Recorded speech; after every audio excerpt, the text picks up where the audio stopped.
Irmãos, hoje nós vamos aprender sobre desenvolver atitudes para enfrentar as seitas. Como você deve agir diante de uma seita? Como você deve agir diante de uma pessoa que vive, participa de um grupo assim? Ou, na verdade, como que você deve agir, né? Como que você combate, como que você enfrenta, como que você lida, certo? Hoje, a primeira coisa que nós vamos aprender hoje é aquilo que você precisa ter, aquilo que você precisa ser, certo? Para que nós enfrentemos heresias, seitas, para que nós enfrentemos pessoas às vezes que participam disso. Na verdade, nós não precisamos enfrentar essas pessoas, mas para que a gente combata esse mal, a gente precisa desenvolver atitudes, certo? É agindo. Amém? Que a gente vai vencer o mal do engano e das seitas contra a nossa vida. Aleluia! Então, vamos começar lendo, quero começar lendo uma palavra para os irmãos, certo? Quero começar lendo aqui 1 Pedro 3:15, 16. 1 Pedro 3, do 15 ao 16, certo? O que é que diz lá? Olha só. Vamos fazer uma oração? Sentido a gente fazer uma oração agora. Hoje eu estou aqui com um suquinho de maracujá. Estou me sentindo no café da manhã da Ana Maria Braga. Vamos orar. Papai do céu, papai querido, obrigado, Jesus, por essa noite maravilhosa. Obrigado, Jesus, por esse quinto dia de live, por esse quinto dia de ensino, ó Pai, da Tua Palavra. Espírito Santo, nós entregamos a Ti a nossa mente, o nosso coração. Pai amado, nos ensina nessa noite mais sobre a Tua Palavra. Pai amado, nos guarda, Senhor, do engano, da mentira, da heresia. Nos guarda, Pai querido, em nome de Jesus, de sermos ludibriados pelo diabo e pela distorção da palavra que tem acontecido, principalmente no meio evangélico. Pai querido, eu oro, abençoo teus filhos e declaro vitória sobre esse momento nosso de comunhão e estudo da palavra, no nome de Jesus. Amém e amém. Amém, meus queridos? Prontos? Escreva aí, eu estou pronto. Escreve aí, bora lá. Meus irmãos, 1 Pedro capítulo 3, versículo 15 diz assim: Antes, santificai a Cristo como Senhor em vosso coração, estando sempre preparados para responder a todo aquele que vos pedir razão da esperança que há em vós, fazendo-o, todavia, com mansidão e temor, com boa consciência, de modo que, naquilo em que falam contra vós outros, fiquem envergonhados os que difamam o vosso bom procedimento em Cristo. Aleluia! Nós, como igreja, precisamos desenvolver uma comunhão cada vez maior entre nós como membros do corpo de Cristo. Amém? Hebreus diz, não deixe de congregar, como é costume de alguns, para não perdê-los para as seitas. Então, a nossa união, ela nos fortalece. A nossa união como igreja, a nossa comunhão como igreja, ela nos fortalece, ela nos edifica. Amém? Para que nós não sejamos pegos, para que nós não sejamos enganados. É um alerta, é um desafio. A tempestade que as seitas causam será minimizada e passará, a partir de nosso crescimento e amadurecimento em Jesus Cristo, que realmente conhecido, torna-se o Cristo suficiente, tudo para todos. Aleluia, meus irmãos! Então, eu quero começar essa nossa aula de hoje, desse quinto dia de heresiologia. Parabéns para você que tem perseverado. Eu quero começar essa quinta aula de hoje dizendo que o nosso crescimento, o nosso amadurecimento em Cristo e na palavra é que vai fazer com que cada vez mais as seitas, as heresias, o engano se dissipe e se desfaça em nome de Jesus. Amém? Então eu quero profetizar sobre a sua vida crescimento. Eu quero profetizar maturidade. Em nome de Jesus, cresça. Em nome de Jesus, amadureça. Em nome de Jesus, desenvolva a palavra, o evangelho, os dons, o fruto do Espírito. Desenvolva, em nome de Jesus, sua vida espiritual. Desenvolva seu chamado, seu ministério. Que o Espírito Santo te use, que o Espírito Santo te conduza. Que o Espírito Santo, ele te capacite a crescer cada vez mais em nome de Jesus. Diga amém. Diga eu recebo. Diga eu tomo posse desta palavra em nome de Jesus. Aleluia, meus queridos irmãos. Glória a Deus.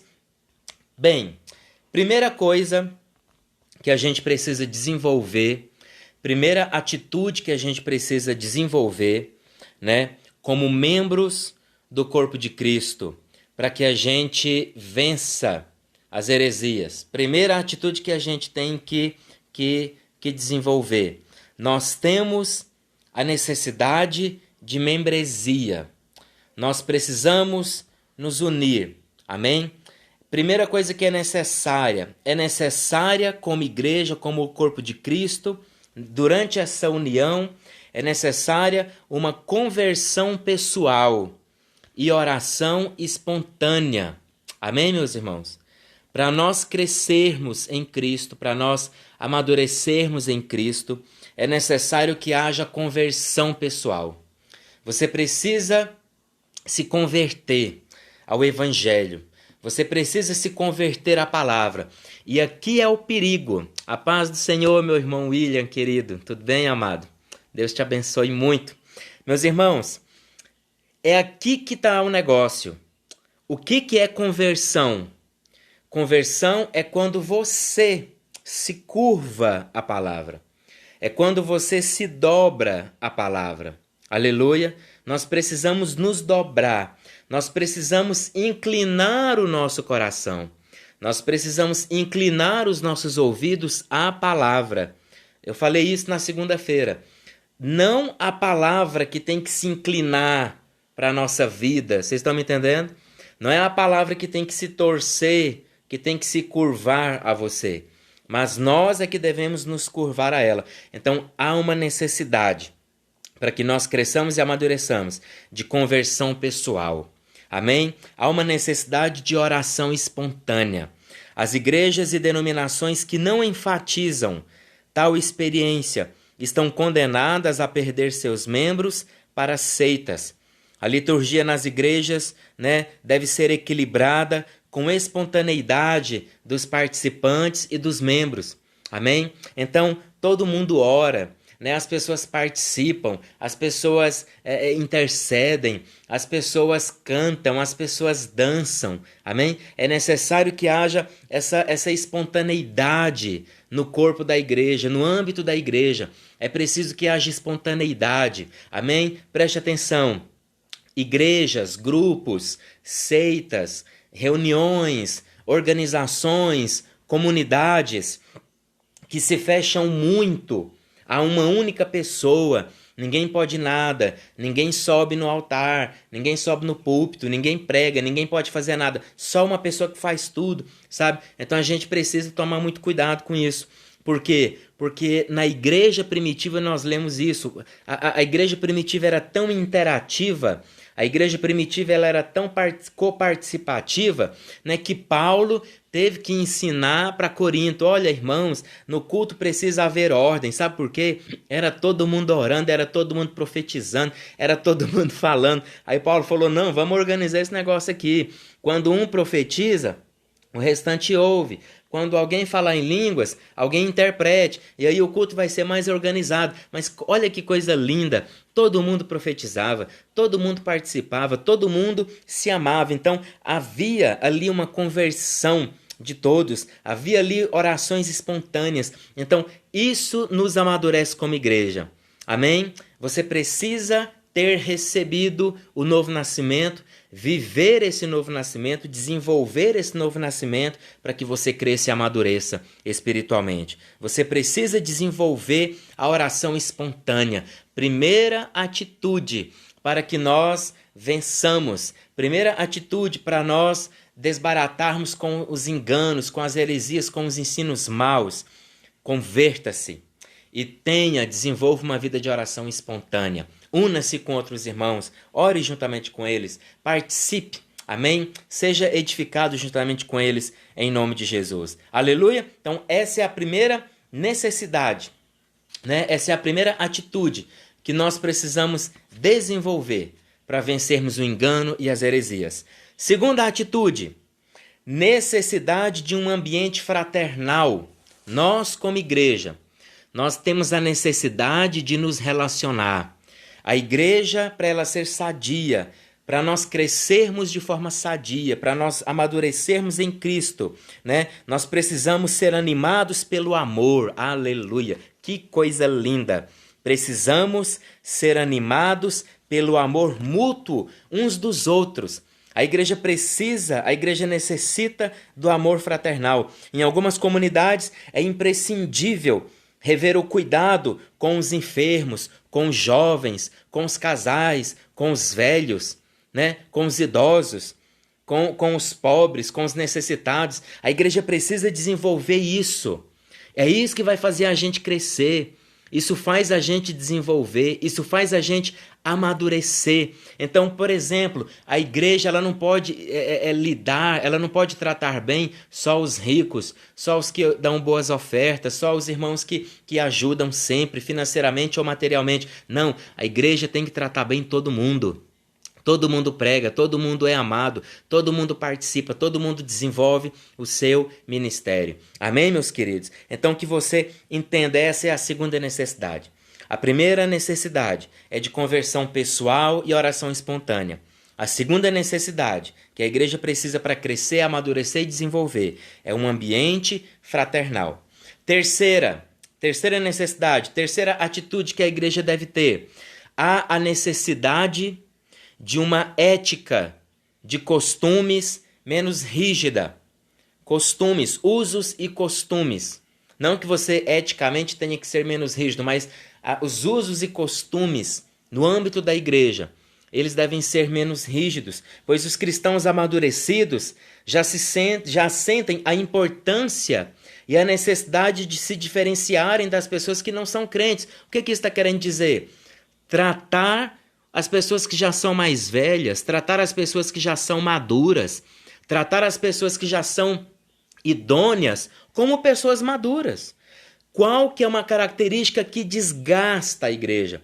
Qual característica que faz com que os membros, principalmente os velhos, se desanimem com a igreja? Serem tratados como novos convertidos, serem tratados como pessoas imaturas, serem tratados como pessoas que são fracas, como pessoas que não dão conta do recado, que não dão conta do evangelho. Vocês estão entendendo? Por exemplo, está aqui conosco aqui, né? Nosso irmão Samuel aí. Está aí, Samuel? Né? Eu acho que ele deve estar aí. Mas o nosso irmão Samuel, ele é uma pessoa que já tem tempo no Senhor. Ele é uma pessoa que conhece a palavra do Senhor. O Samuel é uma pessoa que está fundamentada na palavra, ele tem maturidade. Eu conheço o Samuel tem muito tempo.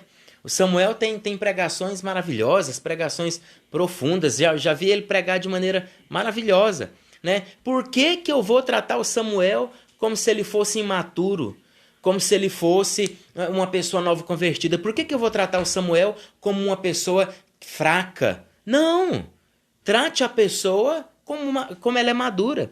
Então, nós precisamos desenvolver isso no corpo de Cristo, né? Nós precisamos desenvolver isso no âmbito da igreja.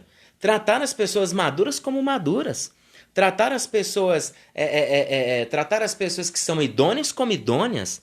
Tratar os mais velhos como pessoas experientes. Tratar os jovens como pessoas fortes. Tratar os casais com respeito. Vocês estão me entendendo? Então, existem comunidades, existem igrejas, existem líderes que menosprezam seus membros, independente da idade, independente do tempo de conversão, independente da maturidade que a pessoa tenha, engloba, põe todo mundo num saco de batata, né? E trata todo mundo igual. Não. Na igreja precisa ser desenvolvido essa maturidade. Dar essa importância aos membros e irmãos. Amém? Isso nos ajuda a crescer. Então preste atenção, até agora eu citei coisas, atitudes que devem estar no nosso meio, que vão nos dar maturidade, que vão nos dar equilíbrio. Até agora eu estou citando atitudes que vão nos dar como igreja, né? Plenitude. Amém, meus irmãos? Nós não precisamos ser uma igreja louca, uma igreja sem rumo, uma igreja desvairada. Mas nós também não precisamos ser uma igreja fria, uma igreja morna, uma igreja parada. Nós podemos ser uma igreja plena. Tudo que acontece conosco como igreja, como irmãos em Cristo é pleno. Então, entenda, pastor, que a atitude que eu preciso ter para enfrentar o engano, para enfrentar heresias, para enfrentar doutrinas que são malignas, para enfrentar grupos, ensinos que não são segundo a Bíblia. Você precisa amadurecer, desenvolver e crescer. E essas atitudes aqui vão gerar em nós maturidade e crescimento. Amém? Nós precisamos nos converter, nós precisamos ter vida de oração espontânea, nós precisamos de um ambiente fraternal, nós precisamos de ética, de costumes menos rígida, tratar as pessoas com respeito, tratar as pessoas com amor, né? Ainda há igrejas e comunidades que se prendem a pequenas regras como vestuário e costumes, esquecendo-se da regra áurea do amor ao próximo e a Deus acima de tudo. Mateus capítulo 22, versículo 34 até o 40. Então tem muita igreja que está preocupada com regrinha. Tem muita igreja que está preocupada aonde você pode pisar e não pode. Aonde você pode passar e não pode. Que corredor que você pode entrar e não pode. Você pode passar por aqui, mas por aqui você não pode. Só pastores passam por aqui. Tem igreja preocupada com isso. Tem igrejas preocupadas aonde vai ficar a bateria. Tem igrejas preocupadas, né, aonde que vai ficar o púlpito, aonde que vai ficar a cadeira do pastor. Sabe, meus irmãos, isso é religiosidade, isso é clericalismo. Não é isso que importa. Cristianismo não é isso. Vocês estão me entendendo? Não é isso o que envolve o cristianismo. O cristianismo não deve se preocupar com coisas. O cristianismo deve se preocupar com pessoas. Esse é o problema da religiosidade. A religiosidade se preocupa com coisas, com métodos, com usos e costumes, com regras. Mas Jesus e o Evangelho se preocupam com pessoas, com almas, com mente, com coração. Amém, meus irmãos? Então, existem muitas comunidades que ainda se prendem a coisinhas que têm afastado seus irmãos, seus membros, que têm menosprezado os irmãos como se tais coisas fossem mais importantes. Tal atitude é sectarismo. Querer ser diferente a partir do exterior. Nossa, que pancada. Pega isso aqui. Querer ser diferente a partir do exterior. O que o Evangelho propõe é exatamente o contrário. No interior é que deve ocorrer a mudança. Então presta atenção. Igrejas, grupos, comunidades que estão preocupadas demais com o exterior, com o visual. Muito cuidado com isso. Por quê? Porque o evangelho começa de dentro para fora. A transformação começa de dentro para fora. Primeiro muda-se o coração, e esse mudar do coração ele salta para fora. Aleluia, suas palavras mudam, seus pensamentos mudam, sua visão muda, suas atitudes, seus trejeitos, tudo vai mudando, tudo vai se transformando, porque Cristo mudou o seu interior. Aleluia, vamos fazer algo profético aqui agora? Coloque a mão no seu coração, aleluia, e diga comigo, Espírito Santo, muda o meu coração. Espírito Santo, muda o meu interior. Espírito Santo de Deus, lava, oh glória, receba. Espírito Santo de Deus, lava o meu coração, lava o meu interior pela palavra, pelo fruto, lava o meu coração pelo sangue de Jesus, em nome de Jesus. Aleluia. Se a mudança acontece aqui dentro, pode ficar tranquilo, ela vai saltar para fora. Então, isso é característica de seita. Estar mais preocupado com o exterior, mais preocupado com a aparência, mais preocupado com aquilo que é visível. Isso não é cristianismo. Amém? Então, em nome de Jesus, desenvolva o seu coração. Desenvolva e seja transformado e receba a mudança no seu interior, em nome de Jesus. Amém, meus irmãos? Quarta necessidade que a igreja tem para que ela cresça e amadureça. Quarta necessidade. Aqui nós vamos ficar um tempinho, certo? A necessidade de um estudo profundo das Escrituras Sagradas. Isso daqui a gente tem tocado em todos os dias de estudo sobre heresiologia.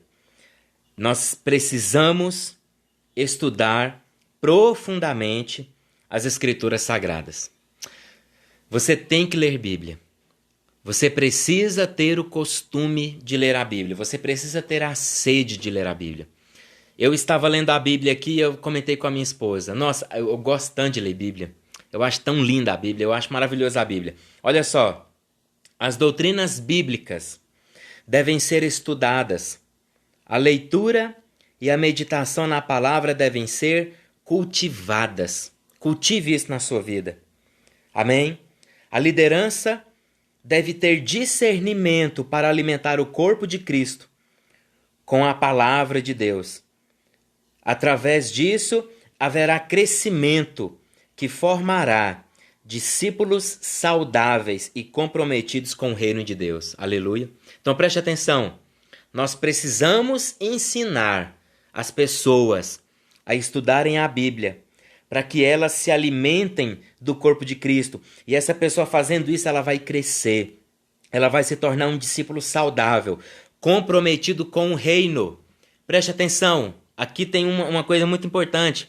Nós, como cristãos, nós, como igreja, precisamos estar comprometidos com o reino. Aleluia. Você não vai ouvir homens. Você não serve a homens. Você serve ao reino. Você vive para o reino, em prol do reino. Aleluia. Receba isso sobre a sua vida, em nome de Jesus. Quando eu leio a Bíblia, oh glória, que maravilha. Aleluia. Quando eu leio a Bíblia, eu aprendo que a minha vida é para Jesus. Os meus olhos têm que focar nele. O meu coração tem que focar nele. A minha vida depende inteiramente dele. Amém, meus irmãos? Então eu preciso viver para Cristo. Eu preciso estar comprometido com o reino. Aleluia. Não com denominação, não com pastores, não com líderes, não com rótulos, não com logo de igreja. Não é com isso que você tem compromisso.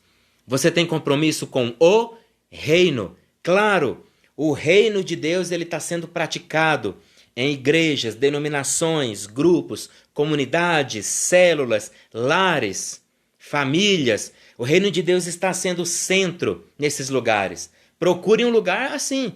Você precisa procurar um lugar, você precisa congregar num lugar que esteja comprometido com o reino e não com homens. Aleluia! E não com dogmas, regras, doutrinas, rótulos, né? Existe uma igreja aí muito famosa que ela tem um slogan, né? Ela diz assim, eu sou fulano de tal, né? Então olha só, o foco não é Cristo, o alvo não é Cristo. Sabe quem que é o foco e o alvo? A denominação. Não sei se vocês já viram aí na televisão aí, eu sou fulano de tal. Então eu não sou Cristo, eu não sou de Cristo, eu não sou a palavra, eu não sou o evangelho, eu sou o rótulo, eu sou a logo, eu sou a denominação. Vocês estão entendendo? Isso é perigoso. Por que é perigoso? Porque denominação, logo, homem, líder, pastor, profeta, comunidade, grupo, não pode ser o centro. Não viva em prol dessas coisas. Sabe qual que é a característica de seita? A pessoa vive por aquilo. A pessoa vive em prol do guru. A pessoa vive em prol do mago. A pessoa vive em prol do profeta. A pessoa vive em prol do líder daquele grupo, daquela seita, daquele segmento. É aí que está o perigo. Vocês estão me entendendo? O foco é o homem. Ou então, como eu já disse, o foco é o rótulo, a logo ou a denominação.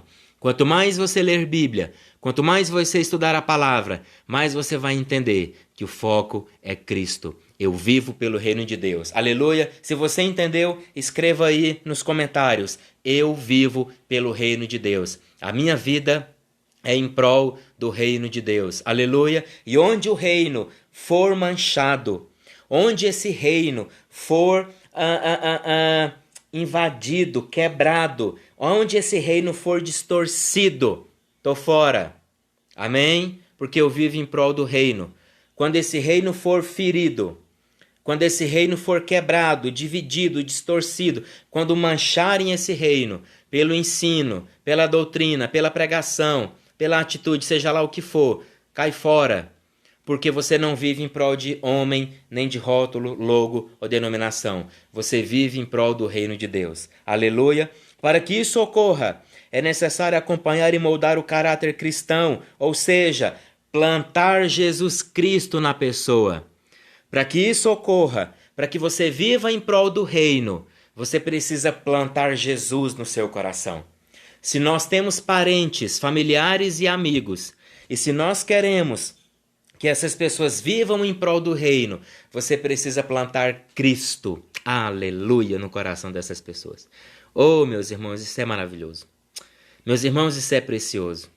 Meus irmãos, eu tenho uma esposa que está ali trancada no quarto com a Clarissa, né? Cuidando da Clarissa, porque a Clarissa é 12, né? A Clarissa é uma bênção, criança animada.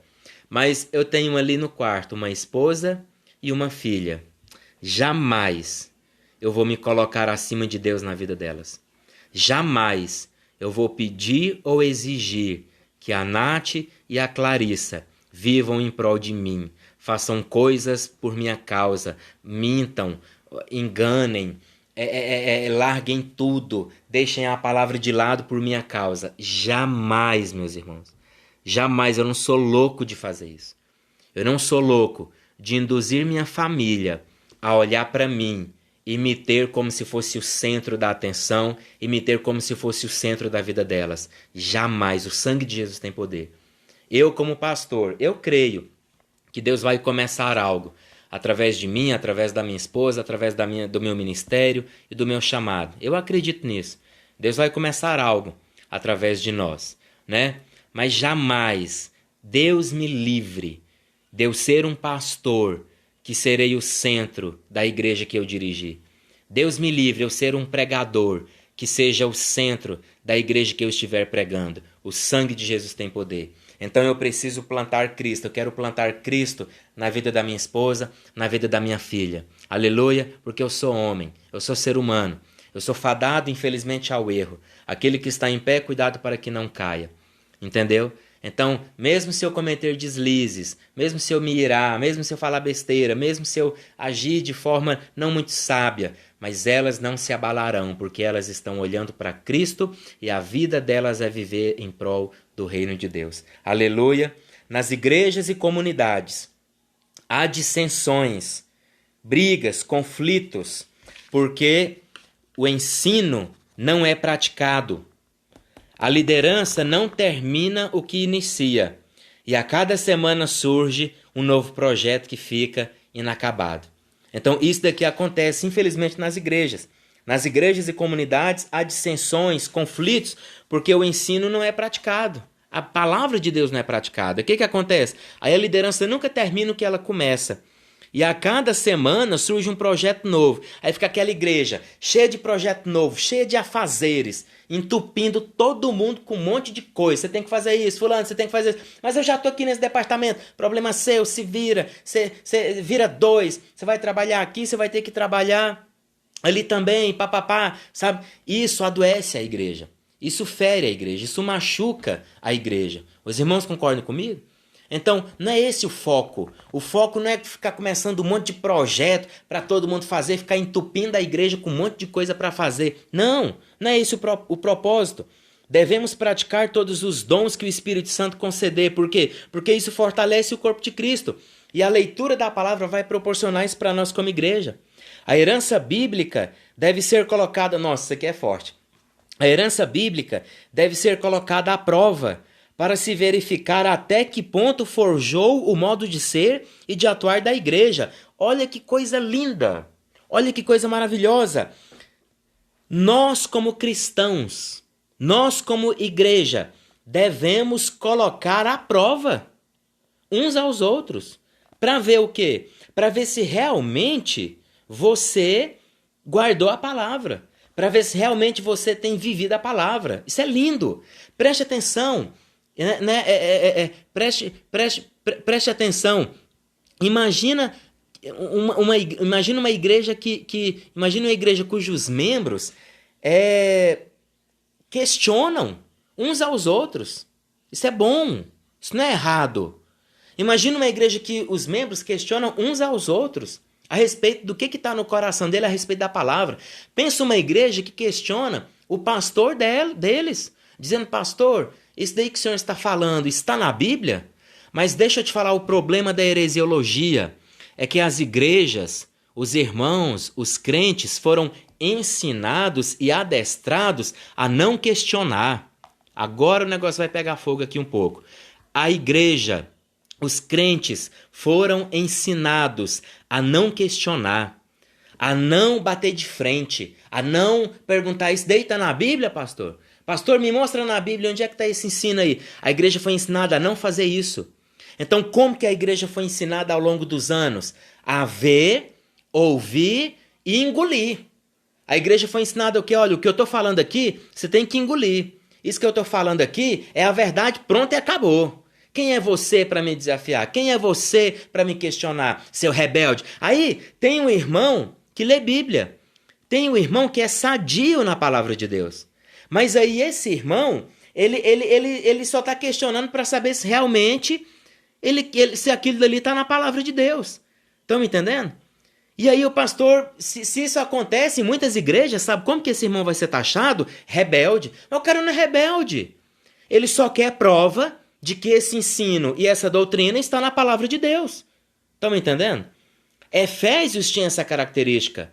A boa característica da igreja de Éfeso era que Éfeso colocava à prova aqueles que se diziam profetas, mas não eram. Oh, glória, aleluia. Você está entendendo? Então, irmãos, pelo amor de Deus, vocês podem me questionar, vocês podem me corrigir. Não, mas isso entrou um clericalismo dentro da igreja, como se só porque eu sou pastor eu sou superior a você, só porque eu tenho um título, uma unção, um chamado e um ministério, né? Eu sou superior a você e você me respeita, porque se você está me questionando, você está endemoniado. Você está com o diabo no corpo, você é rebelde, você é isso, você é aquilo, seu rebelde. Não é rebelde. Isso é sabedoria, isso é ser igreja, isso é ser corpo de Cristo. Aleluia. O corpo de Cristo não deve aceitar engano, heresia, mentira. Então presta atenção, você tem total autoridade e liberdade como corpo de Cristo e como igreja, de questionar o meu ensino, de questionar a minha palavra. E aí nós dois vamos para a Bíblia, para saber se é de Deus ou não, para saber se é certo ou não. Agora eu pergunto, que igreja que faz isso? Que igreja que dá essa liberdade? Somente igrejas cujos líderes e pastores pregam a palavra, pregam a verdade.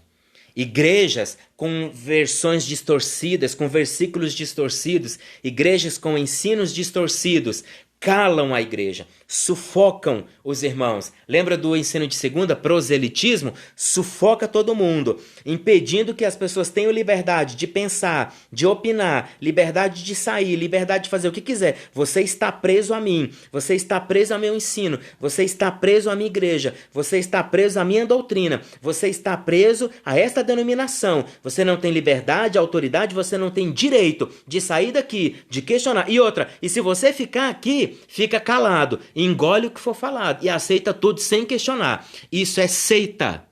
Isso não é igreja. Isso é heresia. Isso é demoníaco. Isso não é igreja. Isso não é comunidade evangélica. Pelo amor de Deus. Tenha esse discernimento. Aleluia. Leia Atos. Oh, meu Pai. Leia Atos. Aí você vai saber o que é igreja. A Nath disse aqui, isso faz parte do ensino. A Clarissa vive perguntando as coisas e eu tenho que ensinar respondendo. E não dizendo que eu sei mais que ela. Tá claro, é isso mesmo. A mesma coisa deve acontecer na igreja. Então, meus irmãos, entenda, a herança bíblica deve ser colocada à prova.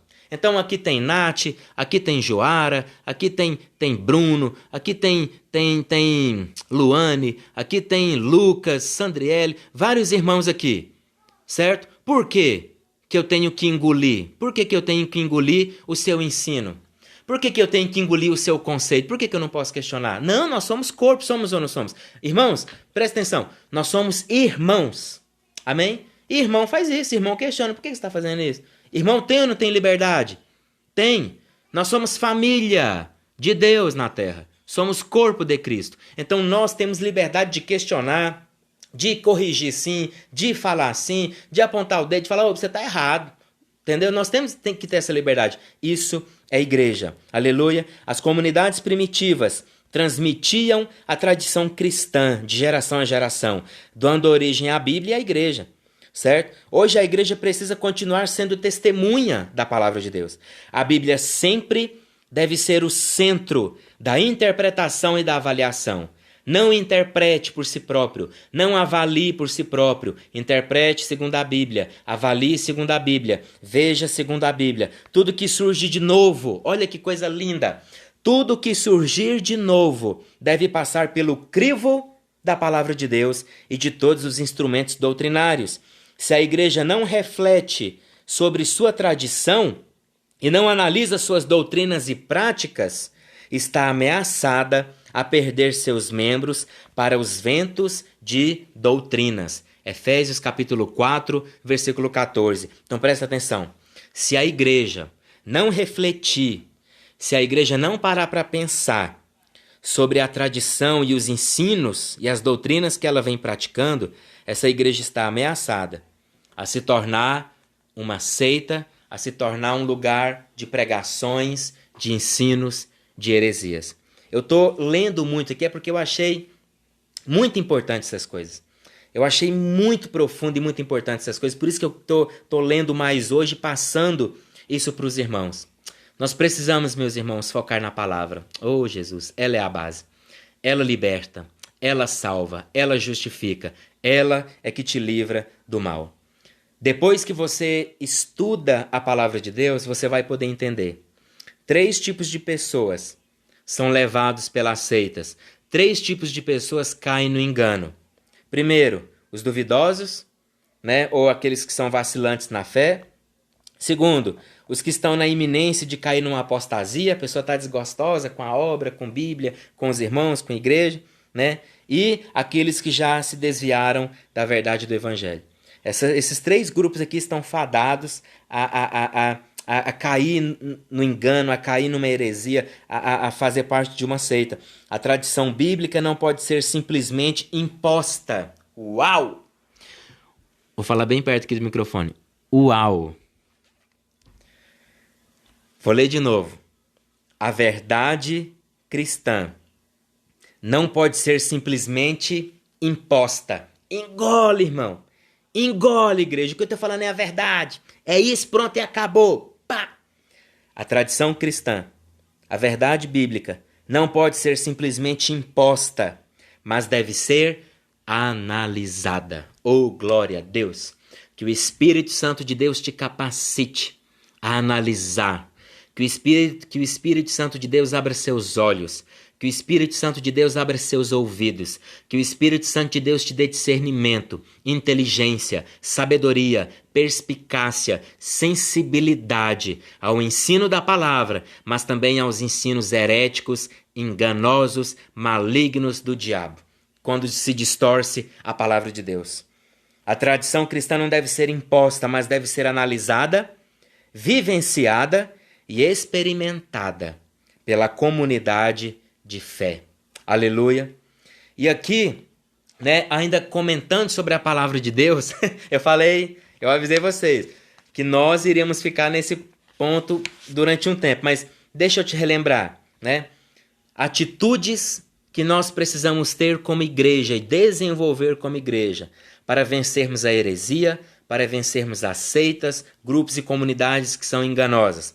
Primeiro, uma necessidade de conversão pessoal e oração espontânea. Segundo, a necessidade de um ambiente fraternal, amoroso, todo mundo amado, todo mundo participa, todo mundo é igreja, todo mundo está introduzido ali. Terceiro, necessidade de uma ética de costumes menos rígida. A religião se preocupa com coisas, regras e dogmas. O Evangelho e Jesus Cristo se preocupam com pessoas. Quarta, necessidade de um estudo profundo das Escrituras, que é o que a gente está comentando aqui. E agora, falando sobre isso, falando sobre a necessidade de estudar a palavra aprofundada, eu e a Nath lemos um texto aqui que a Nath falou assim, nossa, eu acho que eu nunca li esse texto na Bíblia dessa forma. E eu vou dizer para os irmãos, eu também não, né? Isso, Luana, que bacana, Luane, top. Quando há o amor fraternal, não é que ninguém se sente como ovelha negra. Na verdade, ninguém é visto como ovelha negra. Se ninguém é visto como ovelha negra, então ninguém logo se sente como isso. Todo mundo se sente como irmão, como membro, como parte do corpo. Aleluia! Meus irmãos, se você tiver a oportunidade de abrir a sua Bíblia aí na sua casa, eu quero que você abra e me acompanhe, sem sair da live, certo? Mas eu quero que, se você tiver a oportunidade, né, corre lá, corre com o celular na mão, né, pega uma Bíblia e eu quero que você abra em 2 Timóteo 3, do 1 ao 13. Eu quero que alguém escreva aí, ó, para os irmãos. 2 Timóteo 3, do 1 ao 13. Eu estou dando até um tempinho, minha Bíblia já está aberta aqui, no meu guerreiro, iPad. Responde a pergunta que eu fiz lá no... Pesquisa que eu fiz lá aqui no Instagram, quer dizer, né? Bíblia de papel ou Bíblia digital? Né? 2 Timóteo 3, do 1 ao 13. Diz assim, vou ler aqui, deixa eu pegar aqui. Diz assim, sabe, porém, isto, nos últimos dias sobrevirão tempos difíceis, pois os homens serão egoístas, avarentos, jactanciosos, arrogantes, blasfemadores, desobedientes aos pais, ingratos, irreverentes, desafeiçoados, implacáveis, caluniadores, sem domínio de si, cruéis, inimigos do bem, traidores, atrevidos, enfatuados, mais amigos dos prazeres que amigos de Deus, tendo forma de piedade, negando-lhe, entretanto, o poder. Foge também destes. Paulo cita uma lista maligna aqui. Características de homens que são egoístas, avarentos, jactanciosos, arrogantes, blasfemador, amante de si próprio, sem domínio de si, cruel, inimigo do bem. Paulo cita características de homens maus aqui. E eu quero te dizer, nós que somos cristãos, nós que lemos a Bíblia, nós precisamos conduzir e ensinar o povo de Deus. E uma das primeiras coisas que Paulo nos ensina em 2 Timóteo, capítulo 13, é que nós, como igreja, precisamos expor as doutrinas que são heréticas. Nós precisamos expor, Paulo expôs aqui, homens que são egoístas, avarentos, ele expôs as características desses homens. Nós, como igreja, não podemos nos calar. Nós, como igreja, precisamos expor ensinos heréticos, mentirosos, enganosos. Nós precisamos expor doutrina de apóstatas, doutrinas de hereges, doutrinas de pessoas mentirosas. Nós não podemos aceitar e nós não podemos agir como se isso é normal. Um irmão me fez uma pergunta, pastor, eu acho que toda igreja tem um pouco de heresia dentro dela. Então é porque ela tem líderes desleixados, pastores desleixados e membros desleixados, que aceitam engano, mentira e heresia no meio do corpo de Cristo. Ensinam engano, ensinam mentiras, ensinam heresias e a igreja engole aquilo dali. Ou então faz vista grossa. Presta atenção agora. Como o Bruno disse aí, chega o taco, pastor, chega o reio, né? Nós como igreja, aleluia, não aceite. se você faz parte de uma igreja, de um grupo, comunidade, de célula, se você faz parte de uma família, se você faz parte de qualquer coisa e você ouviu um ensino herético, mentiroso e enganoso, condene esse ensino, certo? Vá contra esse ensino.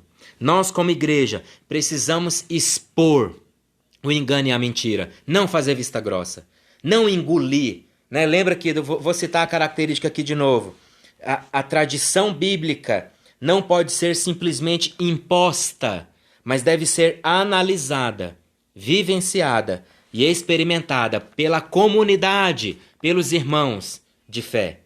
São pessoas desinformadas que aceitam isso, são pessoas que não têm Bíblia. Aí vem o versículo: meu povo perece porque lhe falta conhecimento. De quê? Da Bíblia. Conhecimento da palavra de Deus. Então a heresia é pregada, ele nem viu. A heresia foi pregada, ele nem percebeu. Então, como igreja, você que está me ouvindo agora, você tem a responsabilidade de expor doutrinas falsas, apóstatas, mentirosas e heréticas. Você tem a autoridade, você tem a responsabilidade de se levantar e dizer: pastor, irmão, profeta, guru, mago, líder, pai, mãe, meu filho, isso que você está falando não é bíblico, não vai de acordo com a palavra de Deus. Eu conheço um pastor, na verdade eu sigo um pastor, já falei dele aqui, Reinhard Hitler, austríaco, né? O pastor Reinhard, ele conta que um dia ele foi numa igreja, ele é a esposa dele. Ele é austríaco, a esposa é norte-americana. Ele conta que um dia ele foi numa igreja, ele fez uma viagem, e aí eles estavam no hotel, e eles sentiram vontade, falaram: vamos lá, ali tem uma igreja, vamos lá, vamos. Ele conta que quando ele sentou lá no banco, aí começou a palavra, a pregação, né? E aí a pregação começou, e o pastor, irmãos, segundo ele, só engano, só heresia, só palavra de condenação, você vai morrer, vai pro inferno, você não presta, não vale nada, não sei o que. E aí ele virou para a esposa dele e falou assim: duas coisas, ou eu vou levantar aqui e apontar o dedo e dizer que ele é um falso profeta, um mentiroso, ou então nós vamos embora daqui. E a esposa dele foi e falou: então vamos embora daqui. A esposa dele foi, pegou na mão dele, saiu arrastando ele, porque o homem ele é meio doido da cabeça. Então nós precisamos fazer isso, né? Como igreja, você precisa expor a doutrina falsa, mentirosa e herética. Como igreja, você precisa rejeitar. Oh, glória! Diga aí! Tecla! Vamos teclar! Escreve aí: eu rejeito. Nós precisamos, como igreja, rejeitar, pela força de uma piedade profunda, aquilo que é errado. Tá! Ai, meu Deus, eu fico muito empolgado com esse estudo de heresiologia. Como igreja, segunda coisa, nós precisamos rejeitar, pela força de uma piedade profunda, aquilo que é errado. Versículo 8, vamos continuar a leitura? Eu não estou falando de mim mesmo, não, estou falando da Bíblia. Versículo 6, 2 Timóteo 3,6. Pois entre estes se encontram os que penetram sorrateiramente nas casas e conseguem cativar mulherinhas ou mulherzinhas sobrecarregadas de pecados, conduzidas de várias paixões, que aprendem sempre e jamais podem chegar ao conhecimento da verdade. Olha só, jamais vão chegar ao conhecimento da verdade. Por quê? Porque esses homens que está dizendo aqui em 2 Timóteo, eles se encontram, né? Estes se encontram, os que penetram sorrateiramente nas casas e conseguem cativar mulherinhas sobrecarregadas de pecados, conduzidas de várias paixões, que aprendem sempre e jamais podem chegar ao conhecimento da verdade. E do modo porque Janes e Jambres resistiram a Moisés, também estes resistem à verdade. Sabe qual que é o problema de quem vive engano, heresia, doutrina distorcida? É essa daqui, ó. E do modo porque Janes e Jambres resistiram a Moisés, também estes resistem à verdade. Quando você bate de frente com o herético, ele vai chamar você de rebelde. Ele vai chamar você de membro endemoniado, membro rebelde, que está questionando o meu ensino, a minha doutrina ou a minha pregação. Que taxem você de rebelde, que taxem você de doido, que taxem você de endemoniado, seja lá o que for. Mas como igreja a gente tem a responsabilidade de denunciar ensinos heréticos, enganosos e mentirosos. Aleluia. Aí diz, são homens, versículo 8, 2 Timóteo 3,8. São homens de todo corrompido na mente, réprobos quanto à fé, reprováveis quanto à fé. Por quê? Porque eles usam a fé para fazer o mal, usam a fé para pecar, usam a fé para prostituir, usam a fé para roubar, usam a fé para matar, usam a fé para oprimir, usam da fé para enganar as pessoas. Isso é demoníaco, meus irmãos. São homens de todo corrompidos na mente, reprováveis quanto à fé. Eles, todavia, não irão avante, porque a sua insensatez será a todos evidente. Infelizmente, esses homens que vivem assim, né? Eles não irão avante. E a insensatez deles será a todos evidente, como também aconteceu com Janes e Jambres, que foram desmascarados e todos perceberam que eles enganavam e mentiam ali no Egito. Terceira coisa, falta só mais duas para a gente encerrar. Então, como cristão, você tem que expor a doutrina maligna, enganosa, apóstata e herética. Você tem que rejeitar aquilo que é errado. E terceiro, ordenar as coisas certas com a autoridade pastoral. Então, olha que coisa bacana.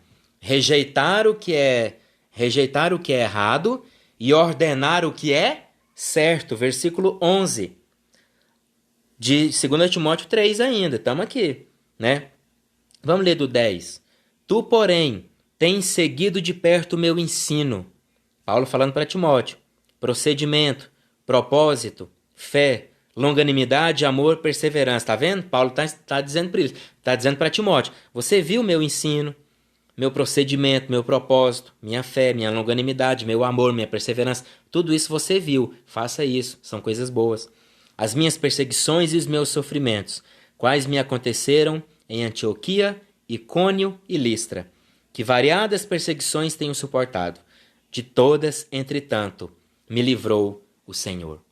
Então Paulo diz para Timóteo, rejeite essas atitudes erradas, rejeite essas atitudes malignas e ensine o que é certo. Ensine a palavra, ensine o que é correto. Quarta atitude como igreja que a gente tem que ter, tornar-se padrão. Que você seja um padrão. Você, homem e mulher que me escuta aqui agora, como igreja do Senhor, como profissional, como pai, mãe, como pastor, como líder, como membro, como filho, não sei o que você é, mas torne-se padrão naquilo que você é. Tornar-se padrão, pois os preceitos sem exemplo são vazios. Presta atenção. Ensino sem exemplo é vazio, assim como Paulo era padrão. Ô Pai, coloque a mão no seu coração aí agora. Você que me escuta, coloque a mão no seu coração e diga: Espírito Santo de Deus, faz de mim um padrão, em nome de Jesus. Espírito Santo de Deus, que eu seja um pai padrão, que eu seja um pastor padrão, que eu seja um pregador, que eu seja um filho, que eu seja um marido, que em todas as áreas da minha vida, Espírito Santo, faz de mim um padrão. Aleluia. Tem pessoas, preste atenção, não é só porque ele se diz pastor, não é só porque ele se diz profeta e homem de Deus, que ele é um padrão. Tá bom? Não é porque você vê alguém num púlpito que ele é padrão. Não é porque você vê alguém com o microfone na mão que ele é padrão. Não é porque você vê alguém dizendo eu sou, eu tenho, eu posso, eu faço e eu sei lá mais o que ele é um padrão. Só a palavra de Deus vai provar se essa pessoa realmente é um padrão. Vocês estão me entendendo? Todo mundo me entendeu? Então não caia nessa. Não caia em propaganda. Só porque o cara está bem vestido? Só porque o cara tem um cabelo escovado e passa gel no cabelo e passa laque no cabelo? Só porque o cara tá de barba feita? Só porque ele tem uma aliança no dedo? Só porque ele chega com a Bíblia dessa grossura e desse tamanho? Ele é homem de Deus? Não é. Só porque ele diz que é, ele é? Não é. Coloque à prova através da palavra de Deus. Aleluia. E último, para encerrar a nossa live de hoje. Deu certinho, 57 minutos. Aplicar-se a todas as partes do culto. A leitura, a exortação e ao ensino. Vamos continuar a leitura? Agora é 2 Timóteo 4. Agora é 2 Timóteo 4, versículo 1 ao 5, para a gente encerrar. Aplique-se a todas as partes do culto. A leitura, a exortação e ao ensino. O que é que Paulo diz para Timóteo? Conjuro-te perante Deus. E hoje eu conjuro você perante Deus. Conjuro-te perante Deus e Cristo Jesus, que há de julgar vivos e mortos, pela sua manifestação e pelo seu reino. Prega a palavra. Deixa eu falar perto do microfone. Prega a palavra. Prega a palavra. Insta, quer seja oportuno, quer não. Corrige, repreende, exorta com toda longanimidade e doutrina. Pois haverá tempo em que não suportarão a sã doutrina. Pelo contrário, cercar-se-ão de mestres segundo as suas próprias cobiças, como que sentindo coceira nos ouvidos. Oh, Pai, isso acontece hoje já. E se recusarão a dar ouvidos à verdade, entregando-se às fábulas, conto da carochinha. Responde a enquete, moço. Qual enquete? Mas ninguém mandou pergunta, não. Qual enquete, amor? Escreve aí. Cadê? Pois haverá o tempo em que não suportarão a sã doutrina, versículo 3. Pelo contrário, cercar-se-ão de mestres segundo as suas próprias cobiças, como que sentindo coceira nos ouvidos. E se recusarão, ó quem vive em heresia, quem vive no engano e na mentira, e se recusarão a dar ouvidos à verdade, entregando-se às fábulas. Tu, porém, ó a mensagem de Deus para você hoje. Tu, porém, sê sóbrio em todas as coisas, suporta as aflições, faze o trabalho de um evangelista, pregue a palavra, cumpre cabalmente o teu ministério. Aleluia, meus irmãos. Maravilhoso ou não? Guarda essa palavra no seu coração. A Nath diz para eu responder a enquete que eu fiz nos stories, né? Que eu fiz sobre as manifestações de poderes. Me perguntaram o seguinte, né? Pastor, alguém que prega numa igreja, vamos falar do âmbito da igreja. Pastor, alguém que prega engano, heresia, mentira e outras coisas na igreja, ele ainda pode ser usado por Deus? Essa pessoa pode orar por alguém e alguém ser curado? Essa pessoa pode realizar sinais e maravilhas e papapá, tudo mais? A resposta aí eu perguntei, né? Sim e não. Aí muita gente ficou dividida. Uns falaram claro que pode, outros claro que não. Uns falaram que pode, outros claro que não. Mas deixa eu te dizer, pode. Preste atenção. Quando Lúcifer foi expulso do céu, certo? Deus não revogou aquilo que Deus tinha dado a ele. Deus não tirou dele aquilo que Deus tinha dado. Lúcifer continuou com aquele poder, tanto que o mundo jaz no maligno. Vocês estão entendendo? Quer dizer que Satanás é poderoso? Ele tem poderes. Mas nós estamos em Cristo, aleluia, e Cristo é muito maior. Então preste atenção. Sinais e maravilhas acontecem só na igreja? Responda aí. Sinais e maravilhas, curas, milagres, libertações e tal, acontece só na igreja? Não. Isso também acontece em seitas? Sim. Existem curas em seitas? Sim. Existem curas, manifestações de sinais e maravilhas em outras religiões? Sim. Isso acontece como? Pastor, é o diabo que faz. Não. Chama-se fé. Tá entendendo? O que agrada a Deus? Fé. A Bíblia diz que tudo que não tem fé é pecado. Então, o mundo tem fé? Tem. Existem seitas que dizem que não existe diabo, não existe inferno, não existe doença, não existe câncer, não existe tumor. Então presta atenção. O cara vai numa consulta e o médico diz ali, olha, você está com um câncer, tem um tumor maligno aí. E aí ele vai e começa a frequentar uma seita, e a seita vira para ele e fala assim, não existe o mal. O mal é uma criação da sua cabeça.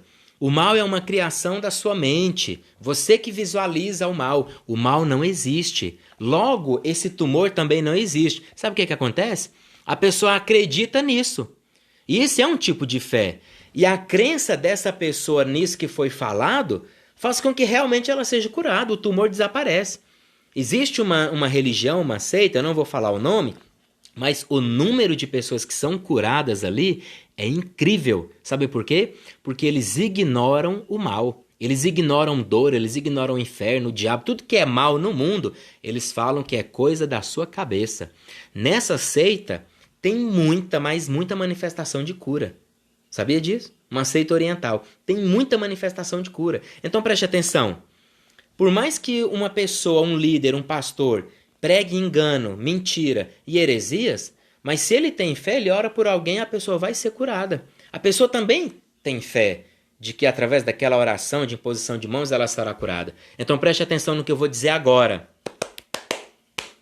Acorda aí, presta atenção no que eu vou dizer agora.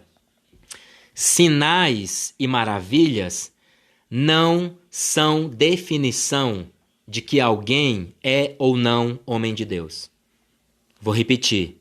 Sinais, maravilhas, profecias, curas não são prova de que alguém é ou não homem de Deus. Por quê? Porque isso também acontece no mundo. Isso também acontece em seitas e heresias e grupos de engano que estão espalhados por aí. Você está entendendo? Então presta atenção. Se um pastor, se um pregador prega engano e mentira, mas ele consegue orar pelas pessoas e as pessoas serem curadas, sim, ele creu aí. Infelizmente ele prega o engano, mas na hora de orar ali ele crê na cura e a pessoa que está recebendo a oração também crê. A cura se manifesta ali. Mas eu não quero que você se prenda nisso. O que eu quero que você se prenda é que sinais e maravilhas não são crachá ou determinação de que alguém é homem de Deus. Sabe por quê? Porque existem falsos profetas. E esses falsos profetas também fazem sinais e maravilhas. Leia Apocalipse. O falso profeta e o anticristo, eles realizarão sinais e maravilhas durante a grande tribulação. Então muita gente é levado pelos sinais e maravilhas. Muita gente está dizendo que fulano ou ciclano é homem de Deus só porque Deus usa ele para curar, ou sei lá se é Deus que está usando. Mas ele ora por alguém e a pessoa é curada. Aí tem gente que está achando essa pessoa de homem de Deus. Cuidado, não julgue, não taxe alguém de homem de Deus só porque ele ora por alguém e é curado, só porque ele profetiza, só porque sinais acontecem através dele. No mundo também tem isso, meu irmão, certo? O pastor Fabrício está dizendo, Saul continuou com a unção de rei, mas pedindo a orientação de cartomantes. Boa, pastor Fabrício, bem lembrado. Saul, a unção de rei, era tão sério a unção de rei que só quando ele morreu, né? Que nem Davi usava aí contra ele, porque Davi entendia que a unção ainda estava sobre ele, mesmo ele não sendo mais rei de Israel, sendo rejeitado por Deus. Muito bacana. Muito obrigado pelo comentário. Ok? Fica aí respondido a nossa pesquisa lá do story do Instagram. Alguém que prega heresia, engano e mentira, pode manifestar sinais, profecias, milagres? Pode. E acontece é muito. Mas não julgue a pessoa como homem de Deus só por causa de sinais. Usa a palavra. Amém? Meus irmãos, existem ainda outras coisas que a gente precisa aprender, mas não dá tempo de hoje. Então, na próxima live, na sexta-feira, eu acho que sexta-feira a gente encerra. Eu vou falar sobre a preparação, certo? Você precisa estar preparado intelectualmente, espiritualmente, estrategicamente. Você precisa estar preparado para conversar, para lidar, para ouvir e lidar com a heresia, com o engano. Sabe por que a maioria das pessoas cede à heresia ao engano? Porque elas estão despreparadas. E nós vamos aprender sexta-feira a estarmos preparados. Amém? Deus abençoe. Muito obrigado por você estar aqui.